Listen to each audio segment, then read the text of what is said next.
Hi வணக்கம் and welcome to cinema வட்டாரம். நேத்துல இருந்து நம்ம சினிமா வட்டாரத்துல என்னென்ன சம்பவங்கள் சமாச்சாரங்கள்லாம் நடந்து முடிஞ்சது அப்படின்ற விஷயங்கள்லாம் பார்க்கலாம் வாங்க.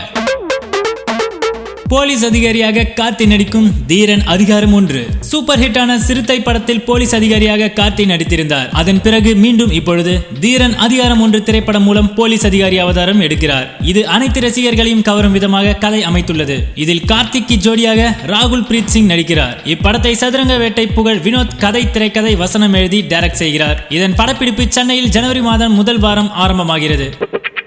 நடிகர் சூர்யாவுடைய 24 திரைப்படம் அண்ட் நடிகர் மாதவனுடைய இறுதி சுற்று திரைப்படம் 2016 ஆண்டுக்கான IMDb டாப் 10 இந்திய திரைப்படங்களில் வந்துள்ளது.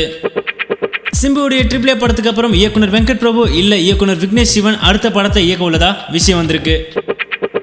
ரஜினிகாந்த் மகள் சௌந்தர்யா தனது கணவர் அஸ்வினிடமிருந்து விவாகரத்து கோரி குடும்ப நல நீதிமன்றத்தில் மனு கொடுத்துள்ளார்.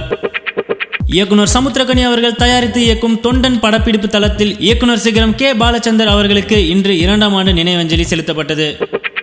திரையுலகினர் இன்று காலை மறைந்த முதலமைச்சர் ஜெயலலிதா அவர்களுடைய சமாதிக்கு ஊர்வலமாக சென்று அஞ்சலி செலுத்தினர். தல 57 திரைப்படத்திற்கான ஷூட்டிங் பல்கேரியால முடிஞ்சதை அடுத்து சென்னை திரும்புறாங்க படக்குழுவினர். அடுத்த ஷெட்யூல் பொங்கல் அப்புறம் ஸ்டார்ட் ஆகும்னு சொல்லப்படுது. மக்கள் செல்வன் விஜய் சேதுபதி மற்றும் லேடி சூப்பர் ஸ்டார் த்ரிஷா இணைந்து நடிக்கக்கூடிய திரைப்படத்தினுடைய டைட்டில் வெளியிட்டிருக்காங்க. இந்த திரைப்படத்திற்கு 96 அப்படின்னு டைட்டில் வச்சிருக்காங்க.